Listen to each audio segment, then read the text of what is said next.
Hello wonderful people, how's it going? Now today I'm feeling real good because I'm extremely fortunate to chat to a wonderful man called Ben, who is one of the co-founders of a really important charity called Talk Club. Now, to do with the inception of Talk Club, back in 2019, Ben's close childhood friend, Steve, unfortunately made the decision to take his own life. And naturally through that, there was a full grieving process that happened. Because, I can't even imagine how that must have felt. But during that time, he made the decision to really take action and do something to support others. And he ended up creating a documentary titled Steve. And it's all about exploring men's mental health. First of all, exploring Steve's story, but then also talking about different ways we can go about supporting our mental fitness, which is an amazing term that was used by Ben in this particular documentary. Now, for this next bit, I want to read it out because I wrote this out because, again, I spent some real time looking into Talk Club and I want to get this just right. And I don't really have much money, so I don't really have anything that I can use to just to prop up there and read through. So I want to make sure I get this right. Now, once this documentary was finished, it led to the creation of something known as Talk Club. Talk Club is a behaviour-changing movement aimed at getting men to talk more openly about their thoughts, feelings, worries, and day-to-day gripes, as well as all the positive stuff too. It's about getting your feelings off your chest before it manifests into something that's much, much worse. You may not be aware of this, but unfortunately, suicide is one of the biggest and is the biggest killer for men under the age of 45. 12 men a day take their lives. And this is a problem. This is a worrying problem. So Ben made the decision to create an environment, a space that was safe, confidential and welcoming to allow men to talk about how they're feeling. Currently, there is 2,500 men associated with Talk Club and are regularly attending one of their sessions. And there's 60 clubs that are scattered all around the world. And I don't want to go into it too much because we have a fantastic conversation about it, but the work that Talk Club does is absolutely unbelievable. And I'm so excited to share this with you. So without further ado, my name is Will Brocklebank, and this is an In Conversation Serotonin session.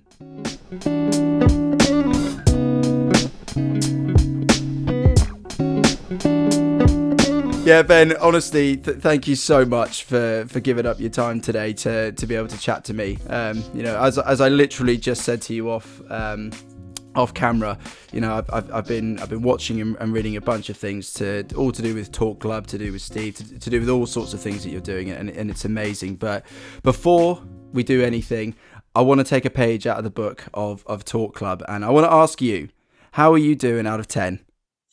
I'm a good 8.5 at the moment. I'm sort of we had a really good game of football last night. Got rid of the kids this morning. I've got 3 under 9, so my numbers aren't always this positive. But I like to exist around an 8.5. And then that's my base layer. That's my go-to number. So I'm feeling good about the world. During COVID, I was down to a 7.5, and I let myself have that. But I'm a good 8.5. How are you, Will, out of 10? Today I'm feeling up there with you. I'm probably about an 8.5. I'm feeling really good about a few things. I needed a great night's sleep. I've got some really exciting things coming up today, including some football, which always gets me ready for the weekend. But yeah, it's been a busy week at work for me. So I was probably sat somewhere around a 5 or a 6 yesterday. But today I'm feeling great, and I'm feeling inspired. I'm feeling real good. But yeah, thank you so, again for those of you that haven't or not sure what we just did there. You'll see in a moment. It's a really great initiative.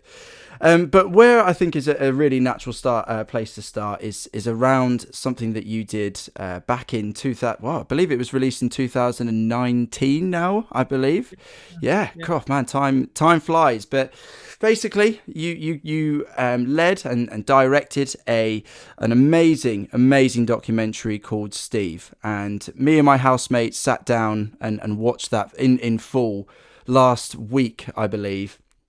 And I truly mean this. It was a fantastic documentary. It was really, really well made, and I think so important, and I'm really glad that it's received the credit that it truly deserves. But for those that haven't seen that documentary, could you just give us a little bit of an insight as to what Steve is and what inspired you to create that? Yeah, thank you for that. Thank you. Take the compliments. It's always very hard for blokes to take compliments. So take the compliment. So thank you. So where do I begin? So Steve's a film sparked by the suicide of my childhood best friend, bloke called Steve Yates.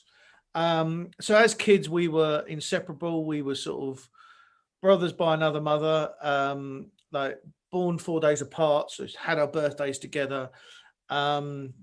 And yeah, sort of throughout our teens, were like literally Dumb and Dumber. And like I got a nickname called the Lodger because I just spent my whole time round at Steve's house. And then as we sort of hit our 20s, we started drifting apart. In our 30s, families got in the way. Um, and I ended up moving to Australia, and he'd ended up moving to Canada. So our catch ups became back in the days of Skype. Remember, everyone was on Skype, but Oh, Skype was the way. so we used to Skype and we used to sort of catch up that way, but it became less and less frequent. My knowledge of his life was through photos on Instagram and Facebook, and then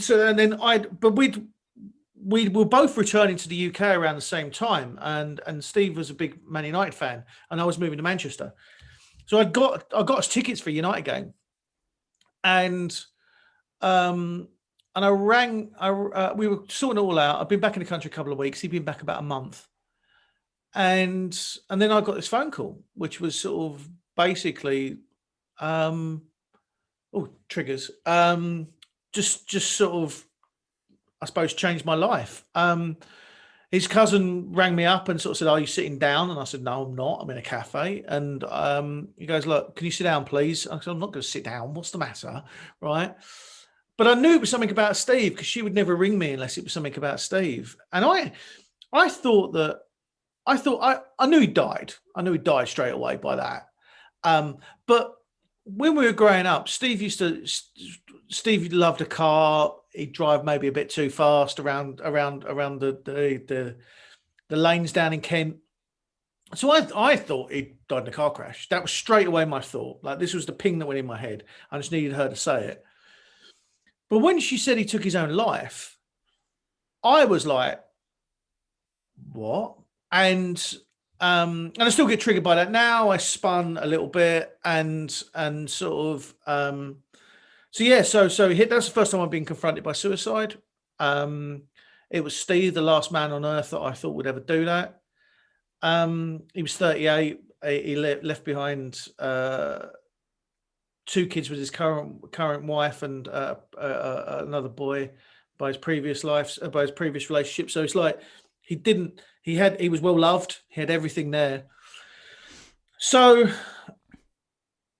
fast forward 3 years of me sort of therapy, grief, trying to work out why.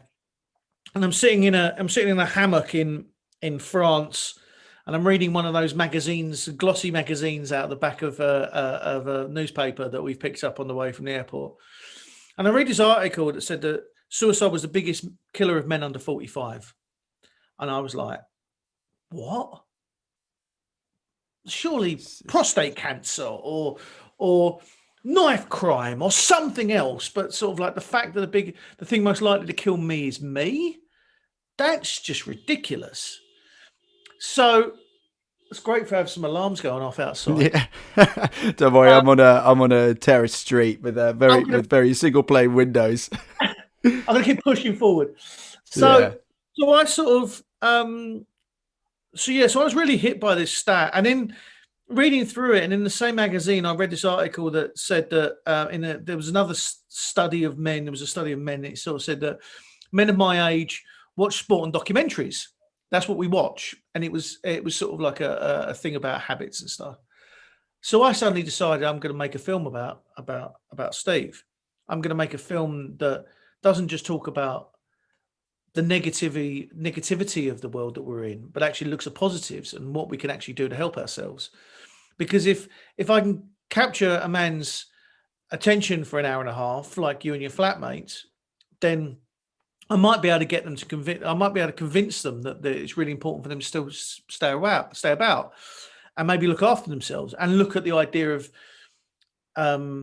mental fitness, the way that we look at physical fitness, and because mental health we don't understand, right?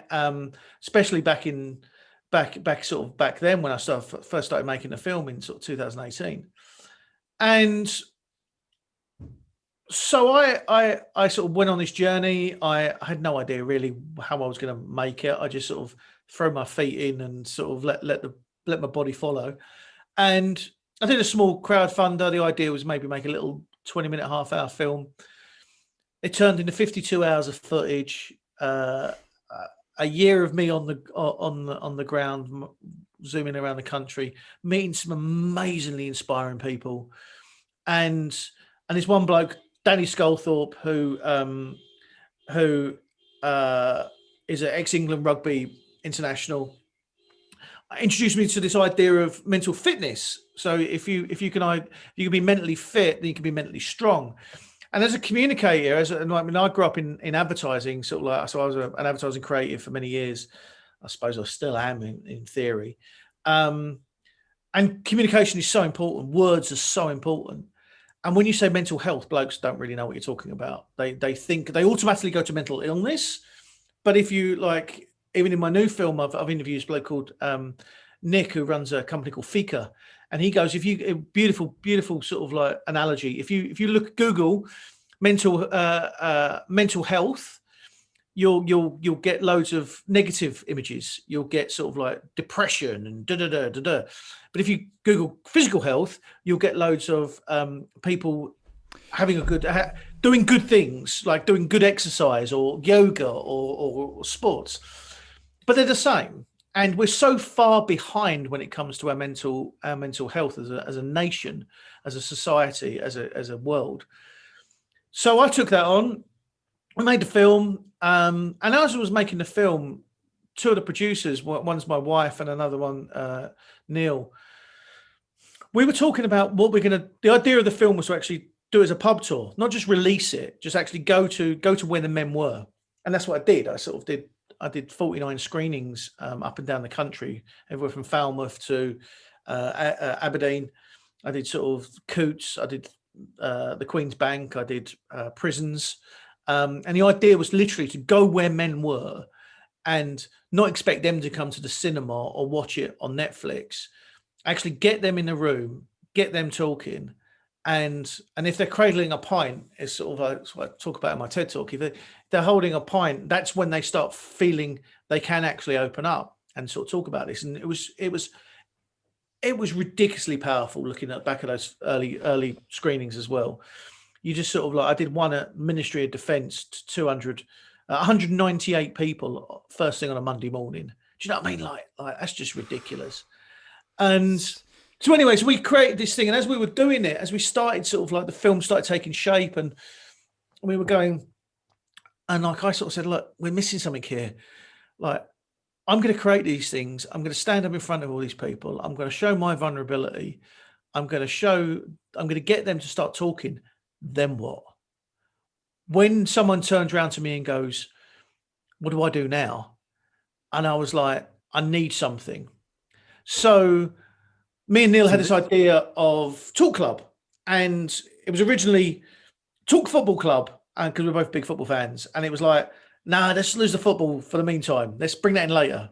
So we called it Talk Club, and with other members from the film, like Gav, who's my co-CEO at Talk Club at the moment. He was trained to be a therapist. He's now full-time. He's now fully fledged, fully qualified therapist, and he's our head of people. And with Blue, who was in the film as well, he sort of said, we need something. What about how are you out of 10? He came up with the how are you out of 10 because he'd been working with that with youth mentoring. sort of Tom, who's one of the other founders. He's sort of like a lot more into fitness, so he runs our Talk and Run. And there were 6 of us that founded Talk Club, and then we launched it on the launch of the start of the premiere of Steve in March 2019, as you said. And we've now grown to 2,500 men, 60 groups around the world, and we've just launched a community site that's just sort of that is taking everything off Facebook, and we're going to try and create even more love and vulnerability and sort of help for every man over the age of 18. He's not just ill. You don't go to the gym just because you're unfit. You go to the gym to keep fit. For sure. That's where we are. And that, I mean, that's the thing. There is even in there's so much to unpack with that, because, you know, the big sort of coming back to the Steve documentary, and I'll sort of work my way towards Talk Club, is for me the thing that really stood out with that documentary, and it clearly is something that is ingrained in the way in which you wanted to approach the whole process, to be honest, is that you were committed to seeing not just, okay, here's 1 or 2 people. As you said, you had 54 hours of footage that you collected. 52 hours of footage of not just one person, but a whole plethora of individuals, people, real people. You had the combination of professionals, you had the combination of people who'd experienced it themselves, and you had the combination of people who hadn't experienced it but had thought a lot about it. And I think that by having that mixing pot, by sort of hitting each of those different aspects, you really started to see that, wow, okay, well, it is not just me. It is, you know, all of us are experiencing this. And I think that for me was why that documentary was so powerful, is that, the core of where it came from is tragic and it's horrible, but it's how you turn that into a message to say, look, this is a horrible situation. All of these different people feel the same way, and let's try and do something about it in order to make sure that this tragedy doesn't happen as frequently. Because, as you say, that the statistics for male suicide are really quite staggering, to be honest. But with when you met all of these different people, you know, where were you going to? How did you start the process of finding who was going to be part of this documentary? Because from what I could tell, at least, it wasn't just local to Bristol or anything like that. It seemed to be that you were going all over the place. Yeah, I mean, this is the problem when you let so my wife is a producer. And my wife normally, a TV producer, my wife normally keeps me in tow. Most people keep me in tow. Right? Basically, that's the quickest way of doing it. Worst thing we could ever do when you're trying to control Mr. Benjamin Akers is to have a third child right in the middle of it. So Willow appeared. Willow is my littlest. She's absolutely brilliant. And so what was happening was we did it via a GoFundMe. We did it via sort of, so the funding was there. I mean, we made the whole thing for like 23 grand, 25 grand. It's ridiculous. And so what we did was basically it was a lot of, I was letting the GoFundMe, I was letting the social media beforehand, the conversations beforehand lead the story. And that's what we've done with the new film. I'm making a film called Our Kids, Our Lives, looking at the mental health of kids.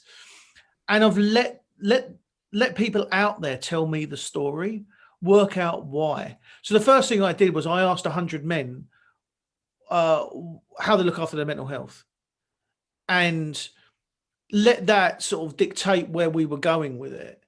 And then started these, as soon as you start one conversation, someone goes, well, you should talk to this person. And you talk to this person. And then what was amazing was these people were just allowing me to because it's a positive film. It's a positive film about, the first 20 minutes are about me and Steve, and I still can't watch the first 20 minutes. I like when I do a screening. I honestly, I was sat with my housemate who I consider to be one of my closest friends.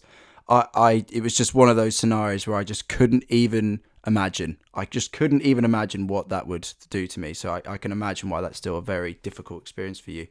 Yeah, I mean, and what I do, I don't, and so what I say was, when when I do a screening before it, I do a safety warning, like on the airplanes. Here's your exits, right?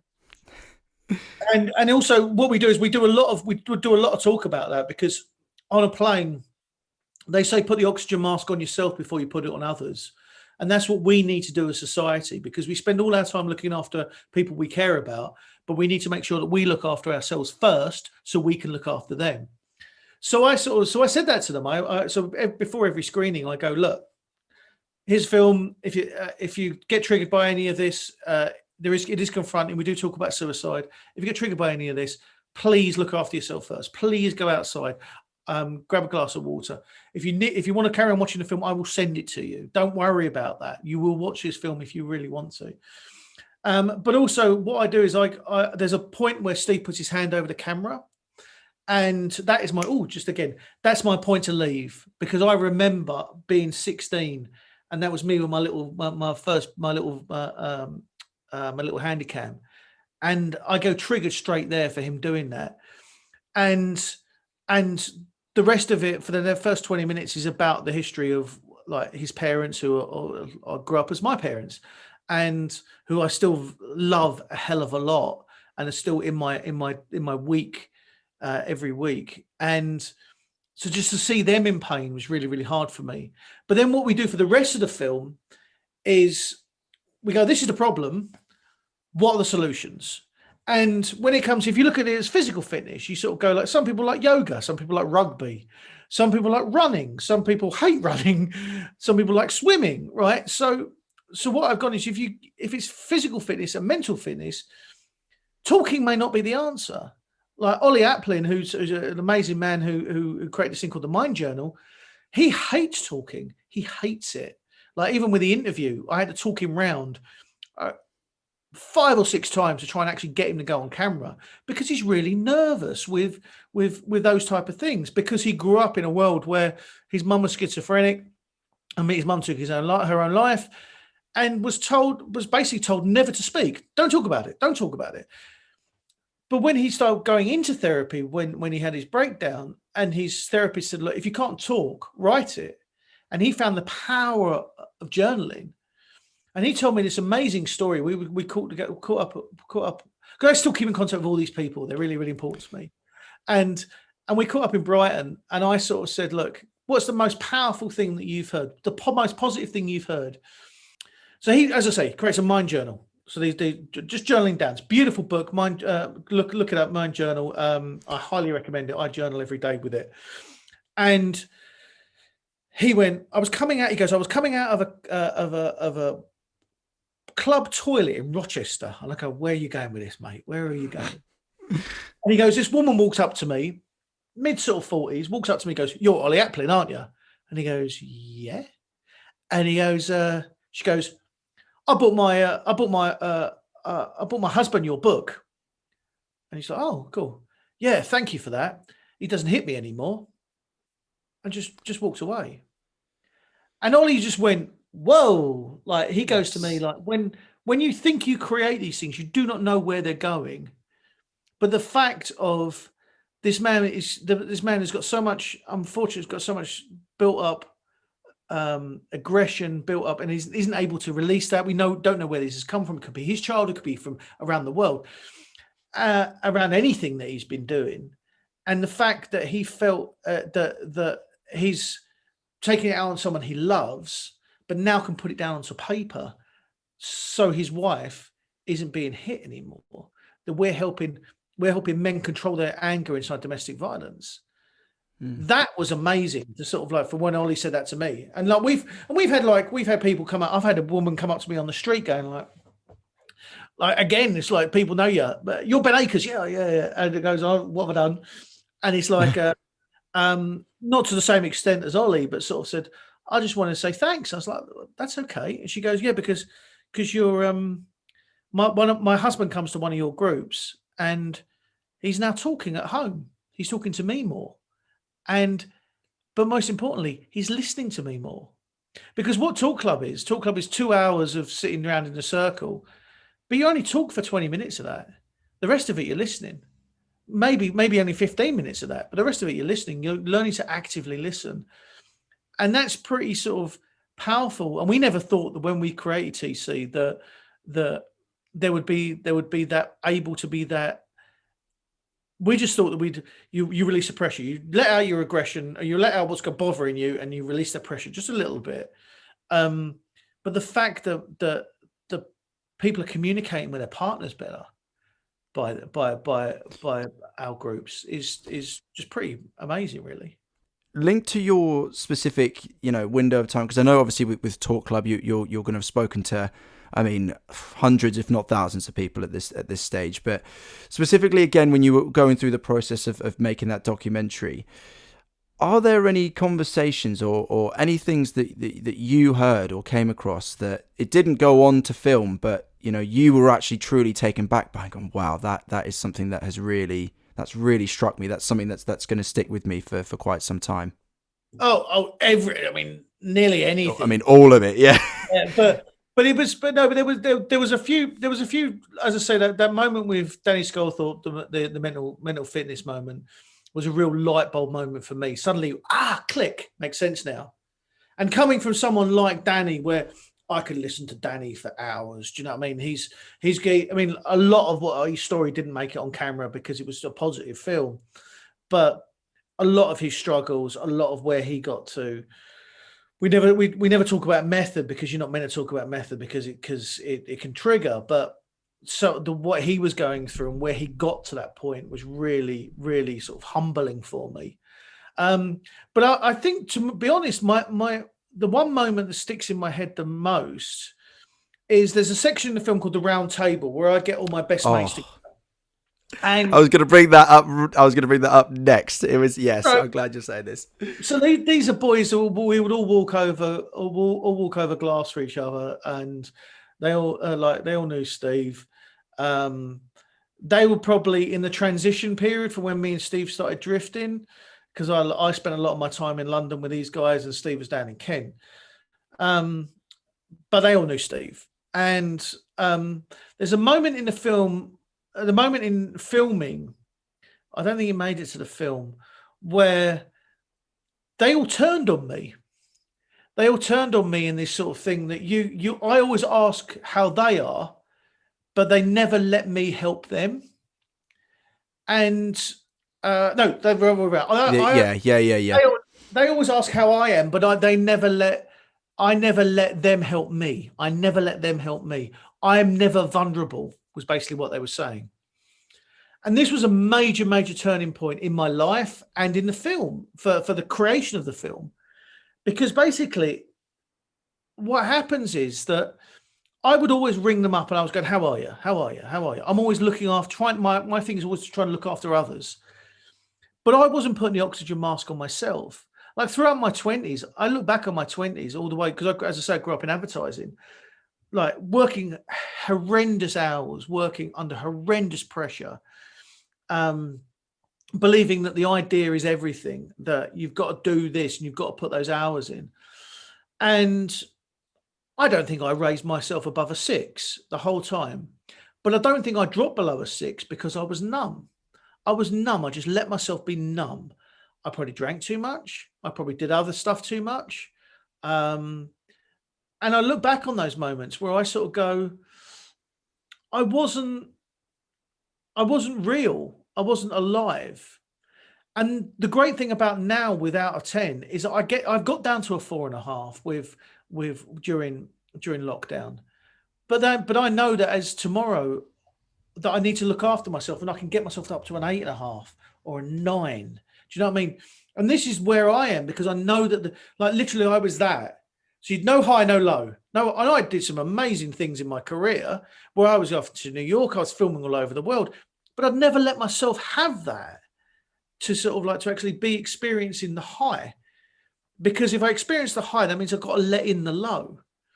And so actually them saying to me that you're never vulnerable. You never you've got such wide shoulders. And my mate Richie just sort of like just opening that door for me, opening that door in my eyes as well, and just going to me, Benny, you need to sort of let us in. That was really, really, really taught me a lot. And that was the basis of, well, if I think that I'm looking after people and I'm not doing, and I think I'm open, but I'm not actually open, and people who know me the best in the world think I'm not open, then I need to let that come out. And that's what we're finding with TC is that, like, if you can actually just break through and be vulnerable, then other people will be vulnerable. And there's nothing wrong with being vulnerable with blokes, right? We are human. We need to be loved. You have to be you have to show love, and to be loved, you have to be vulnerable. You have to let someone into your heart. But I don't think we really do that properly. I don't think we, like, I call my mates, I say to my mates, I love them. I love my mates, right? And suddenly, as soon as you sort of say it to a bloke, it's like, oh, gay, you're homosexual. It's like, well, that's a sort of like a completely insulting on on a whole genre of men, but also really, really sort of a defense mechanism for you not So showing. dismissive. Yeah, and it's horrible, because it's like, and that's the world that I grew up in. I'm a 46-year-old man. If I told my mates that in even my early 20s that I loved them, it would not be greeted with respect or the honesty that it deserves. I loved Steve. I really loved him. He was my best friend for so many. It was like we were brothers. I wasn't in love Yeah. with him. That's a very different word. But it's love, the love of friendship, the love of Exactly. connection. It's I yeah. know blokes are really, really scared of that. We're really, really scared of, and that is about vulnerability, and that is about honesty with ourselves. So yeah, so the round table was a real eye opener for me. And I mean, the round table takes up, I think, 8 minutes in the film, and we filmed for 2.5 hours. So it was Well, this is the thing with that round table, and I am really glad that you brought that up, because for me, that felt like almost the inception of Talk Club. That really felt like what you were trying to go for, or what you were looking to create afterwards. And you could see what it meant for everybody in that room. And obviously that it might have even been even more interesting for you as a collective, because, as you say, you were all friends, really close friends prior to that, and maybe you started to talk about things that maybe you never had the chance to talk about. But it was a really, really powerful thing. And something else that I found was really powerful was it was to do with I think it was Andy's. Oh my gosh, he was Andy's. I want to say Luke Ambler and his man club. Yeah. Yeah, because that was another moment for me where I looked at that and I go, this.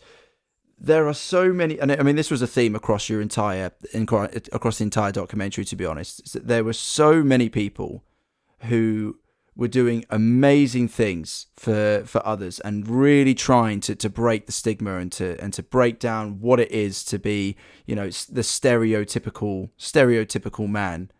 And something that really sort of then highlighted to me, and I think it was a statement that was said within the documentary somewhere, is it was this move from mental health awareness to mental health action. And I think that is something that I can link to you without even question, because the documentary itself was action, but for me the whole inception of Talk Club has just taken it to this whole new level. So when did the first conversation happen that you were going, right, you know what, this documentary is amazing, this is where we need to go with it? Was it that when, because I know you said it was on the that you debuted it when the actual film came out, but were you thinking about that during the film, or was it after that window?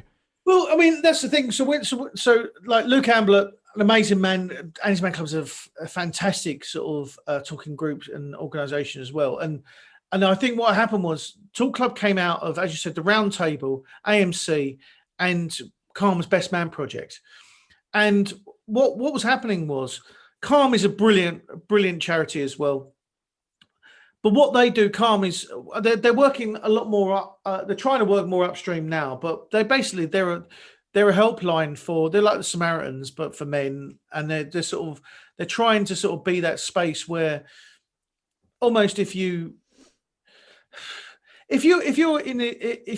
about to complete, then they'll try and talk you down, right?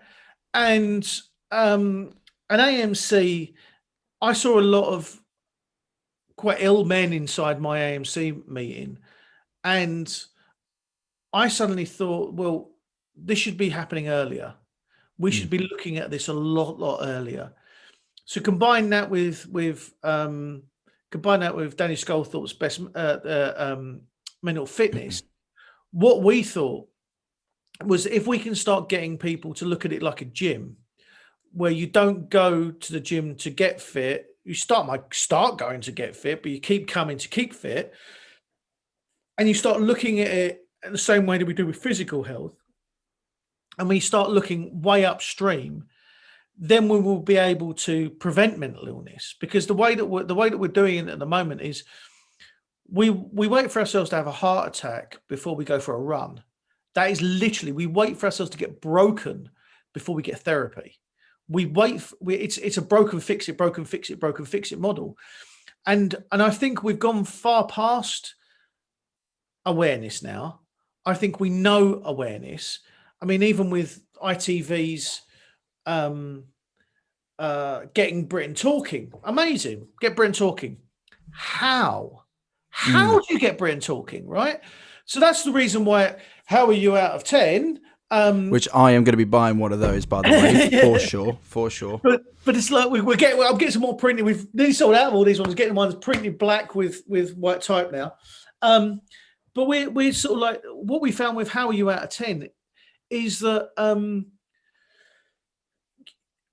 a lot of people saying, go and talk to your friend, go and talk to your mate, go and talk to your mate. How? Right? You might as well say to me, go and speak Latin, right? Because I've never spoken this foreign language called feelings before. I don't know how to do feelings. I'm not that type of person. But you ask them how they are out of 10, suddenly you go, well, okay, like, well, I'm a 7's always the beauty, right? How are you out of 10? I'm a 7. Answer that too quickly. Answer that too quickly, mate. Right? I know you're not a 7 because I know stuff's going on at work, and I know your mum's not well, right? So you bullshit. So you call Billy bullshit straight away, but then you go 6.9 or 7.1. You decide, and they go 6.9, and you go, why? And they go, okay, I'm a 6.9 because my mum's not well. I'm a 6.9 because work's not great. And suddenly you've got a conversation started. And then that is what all it is. How You Out of 10 is a conversation starter. But there's a beautiful moment where one of the boys from the round table, I'm not going to say who, rang me up. This is a while ago now. It's probably about a year ago. He rang me up and he goes, his opening line was, Benny, I'm a 3. And I'm like, boom. Now, I know my job as his mate for the next 10 minutes is to just listen. Why are you a 3, mate? And suddenly, boom, everything opens up. And I find out about what's going on. Now, 3 years ago, we'd be talking for half an hour before we got to the real fact of why he rang me. We'd be talking about everything from football to sort of like, so what we're doing on this, do you remember that? And it's like, you go, look, mate, what? Don't be bad. Why have you rung me at this time? Why are you ringing me at 9:30 on a Tuesday night? Like, what's going on? So it's a technique to get people started. But what I do, I've sort of like almost taken the thought of mindfulness and brought it back into the idea of mindfulness is about being present and about owning that space there. So what I do is I control it in the other way. I turn it into a game. So as I say, I've got 3 under 9, and my 4-year-old still kicks me in the head, comes into our bed in the middle of the night, kicks me in the head. So I'm like that. I wake up. But I rarely wake up higher than a 5, if I'm honest. When I get up I've not normally had great night's sleep, rarely wake up higher than a 5. But my job, to be mentally fit for my family, to be mentally fit for my friends, to my work, the people we're working with, my job is to get myself as mentally fit as quick as possible. So I go, how do I get myself to a 5.5 by breakfast? How do I get myself to a 6, to a 7 by drop off of the kids at school? How do I get myself to an 8, 8.5 by the time I come and meet you?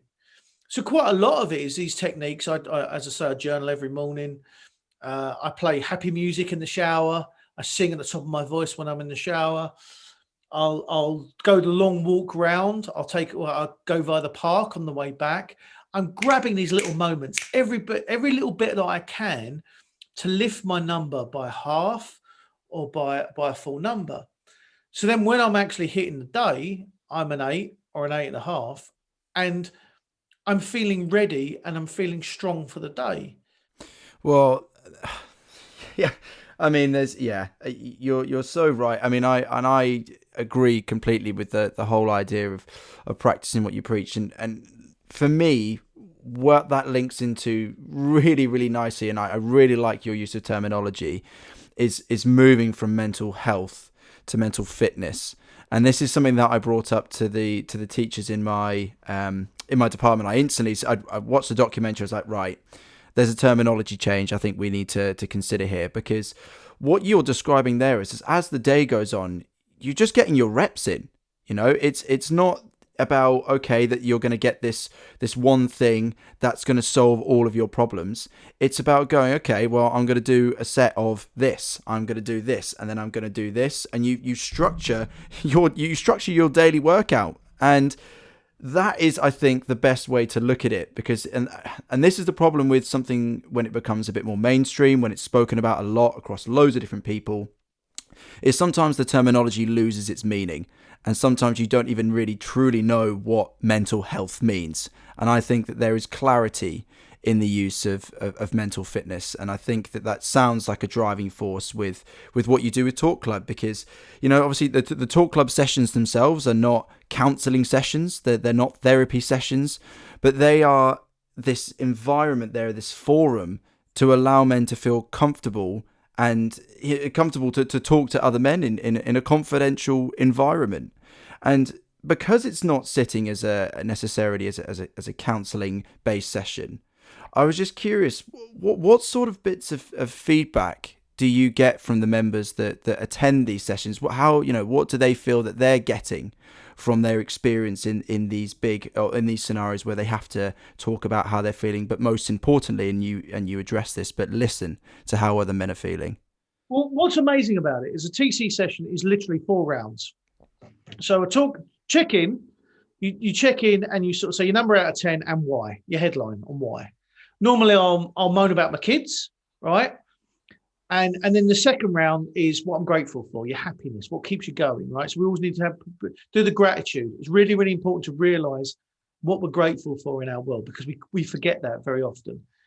And normally, I always say my kids, right? So I know the ridiculousness of round 1 to round 2.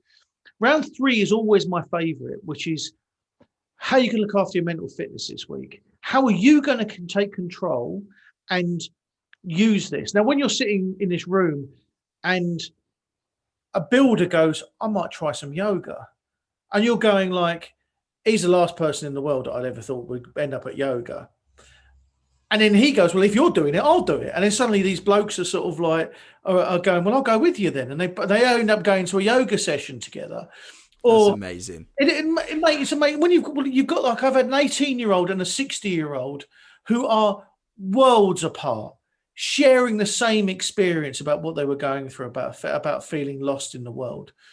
You've got, and then your checkout number, and that is it. That's as simple. But what happens is it's the reason why it's really tight is because we're a peer-to-peer talking group. At the moment, we're creating Talk Club Therapy. We'll be run by a therapist.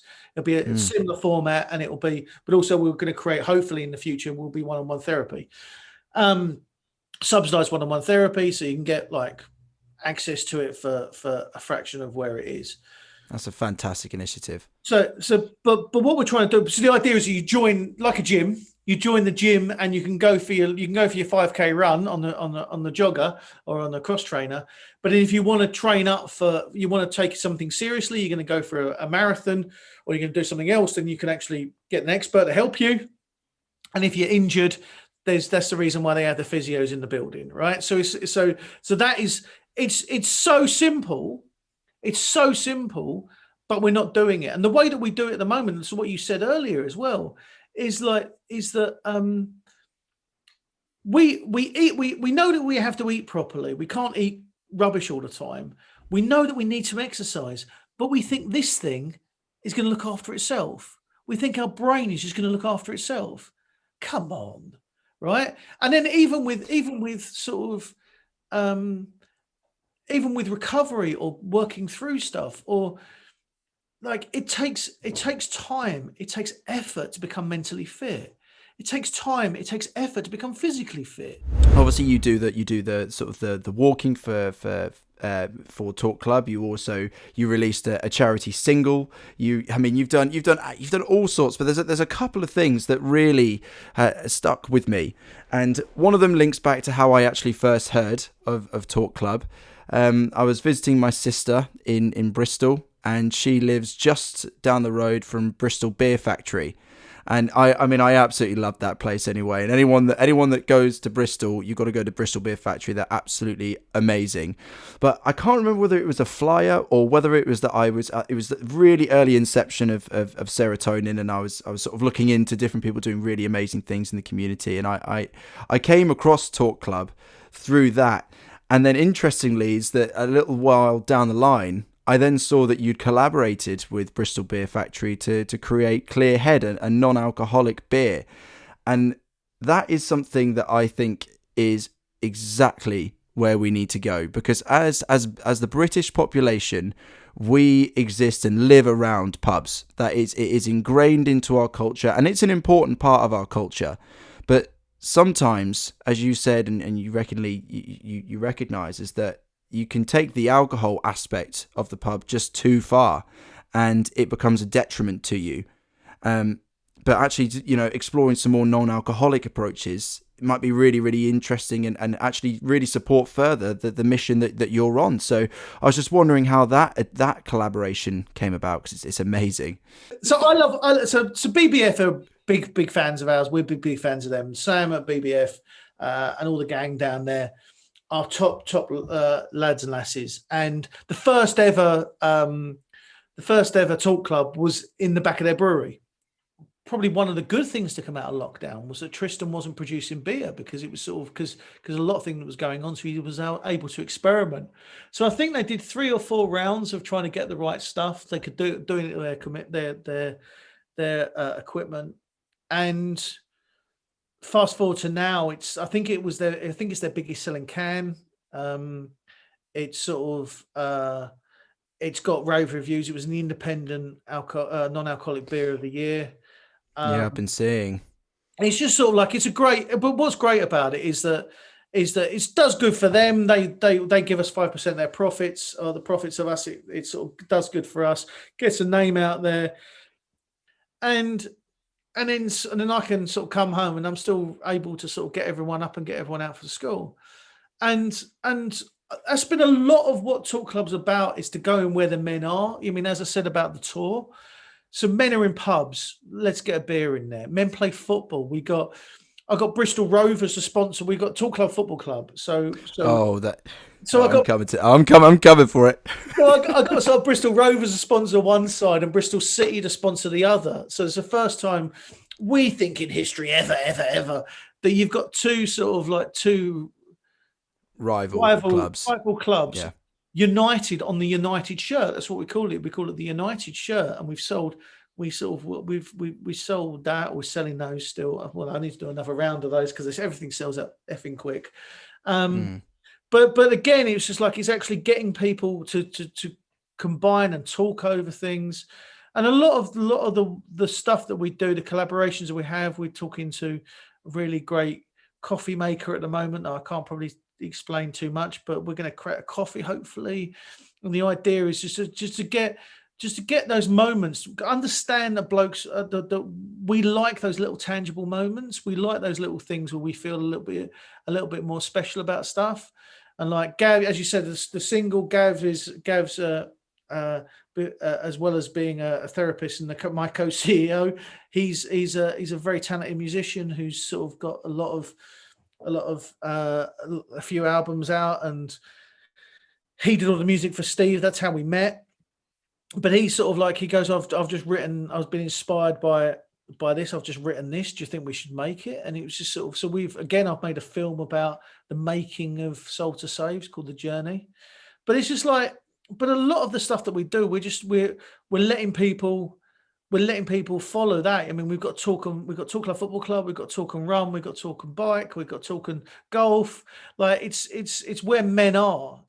Mm. Well, before we, because I mean, it truly has been just amazing to be able to chat to you today. But I am still very conscious that your No, the van man's not sofa here. or whatever hasn't been. But what I did want to bring up, because this is something that, as you recognise, I'm really passionate about this in the school environment. My actual job role inside the school has changed to the point of where I've started as a PE teacher. I thought I was going on the trajectory of potentially head of department and then that route, but actually that's now changed, and my focus is much more around mental health, well-being, and enrichment, the opportunities that we can provide students outside of the school. That's where my heart sits, and fortunately I've been able to just step into a brand new role to start thinking about that.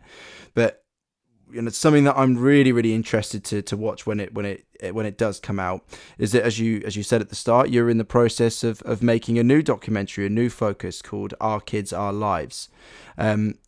From what I can tell from the trailer that I watched, from some of the small, you put a few snippets on your own personal little YouTube channel. For me, it seems to be that it's about helping parents understand how they can support the well-being and mental health of young people, but also for young people to recognize, this is something that needs to be spoken about. It's something that needs to be understood from a very early age, and it appears that you're going to be talking to both adults and children to get that opinion. But I would just love to, as a last question, as a last moment, I'd love to hear just a little bit around why you decided that this is the next route of documentary that you wanted to go. Yeah. So it's not turned out how I imagined it to start with. It always never does. So Never does. I thought what I would do is I'd get loads of parents talking, I'd get loads of kids talking, and I'd connect them. That was my original thought. And what I found was, I mean, I've been a bit lazy on this one. I've only got about 34 hours of footage on this one. Um, Oh, shocker! so Absolute like, shocker! this is the thing. It's a nightmare for my editor because I've got to get that down to 90 minutes. Do you know what I mean? So so each hour and a half hour edit hour gets cut down to 6 or 7 minutes, and then we cut down further. That's the way that we work.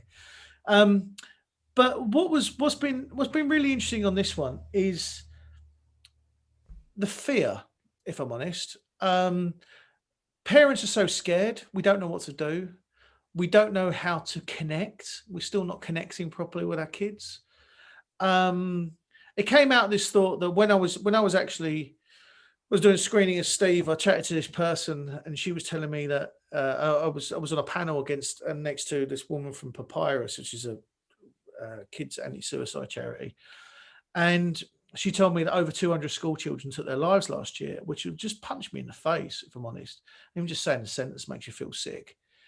And so I thought, well, okay, well, that's what I need to do next. I need to sort of like, if I'm really about prevention, I need to start young.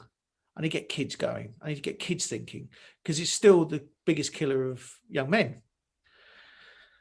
And even with stuff like self-harm and all these type of worlds, and it's such a massive subject that I'm just thinking, racking through my brain now, of the 29 interviews, 29 sections I've got, I still have only touched the surface. And Yeah. but it's like, so where we've got to is with the idea of the film now, we've interviewed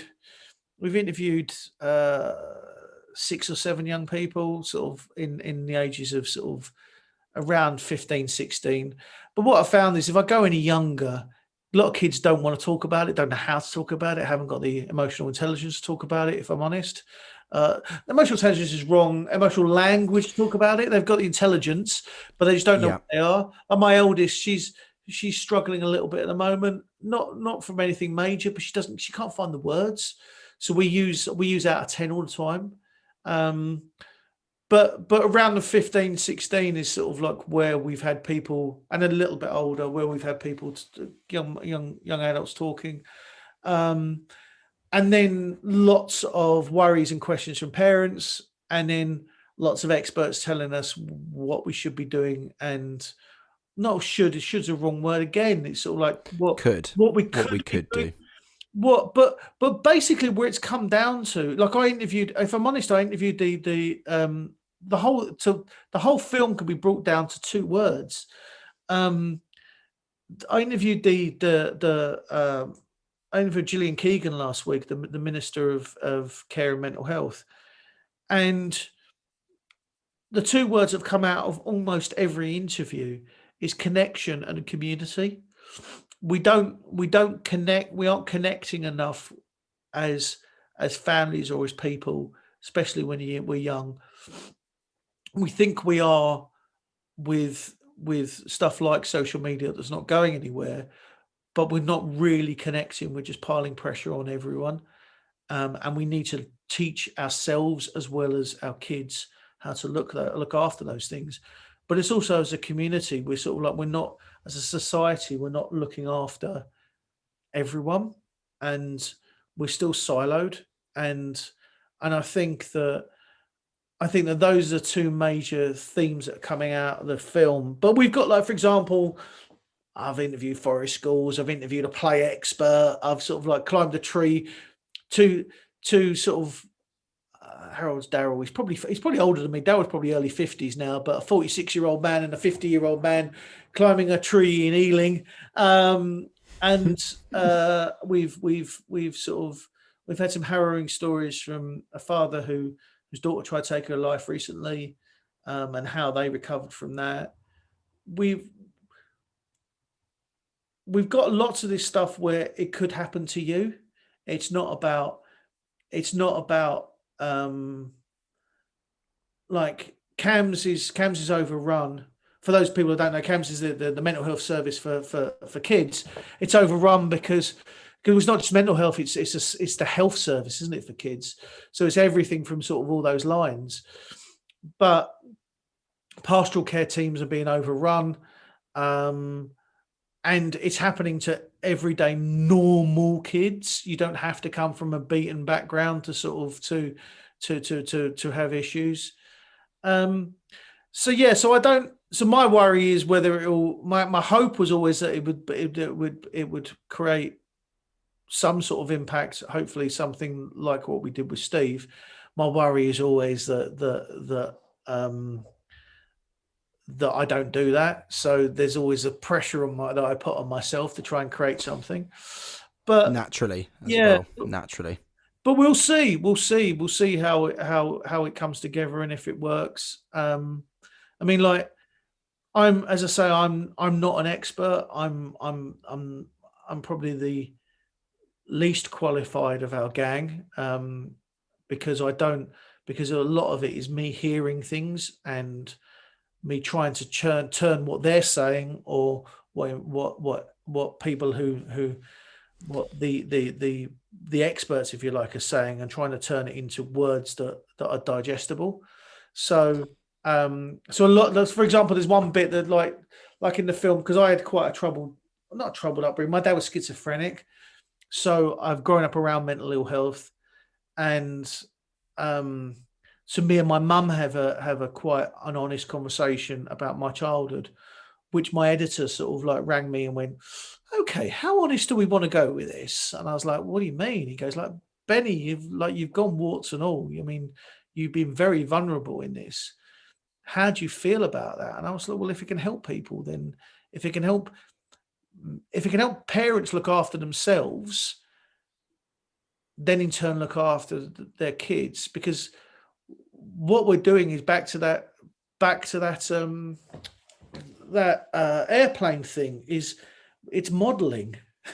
We're not, as parents, we're not looking after ourselves properly, and then we're expecting them to do better. And as teachers, you guys are sort of like have to sort of